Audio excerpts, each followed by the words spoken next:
favorite 4 horror-ish movies. You can go horror adjacent.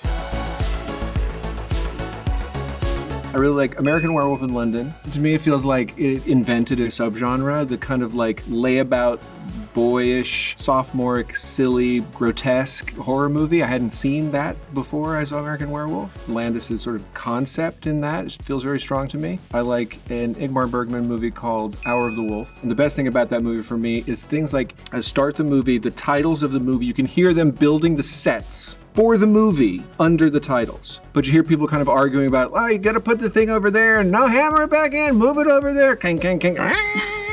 And it's the titles, but that's what's playing. And then they kind of go, okay, let's do a take, let's try one. And then she's sort of sitting out in front of their house, and she just starts talking like the movie starts. I do think about that Bergman thing all the time, just because it's such like a ballsy punk move. Like, I'm making a fucking movie here. Do you know what I mean? Like, I'm not pretending it's something that it's not. It's a movie. Deal with it. This first one isn't necessarily horror. Black Bear with Aubrey Plaza and Chris Abbott. I fucking love that movie. See, I'm old. I've never heard of that movie. So many good twists, and I love a good twist. I have to do Nightmare on Elm Street just because it was so massively important to my childhood and love for horror. I like a movie called Possession. What Isabelle Adjani does, and Isabelle Adjani's performance, that is one of my favorite horror performances. She doesn't go halfway, really, on anything, and there's a bit that everybody kind of knows from the movie when she's in the tunnel, I think it's a subway tunnel, and she's got groceries, and she just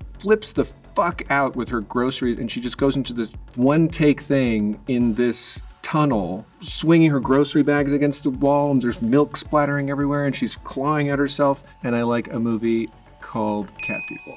Possessor. It's so good and so brilliantly done, so beautiful, so fucked up, amazing. And one of my all-time favorite movies, which again, horror adjacent, Dogtooth by Yorgos Lanthimos. That's a horror movie. Right? Yeah, sure. I think that's fair. Sure, I was gonna say Killing of a Sacred Deer too, but everybody probably says that. Yeah, but Dogtooth, it's like one of my favorite movies. I love Yorgos, especially his old movies, because you always know when you're watching one of his movies because you just feel so uncomfortable the whole time.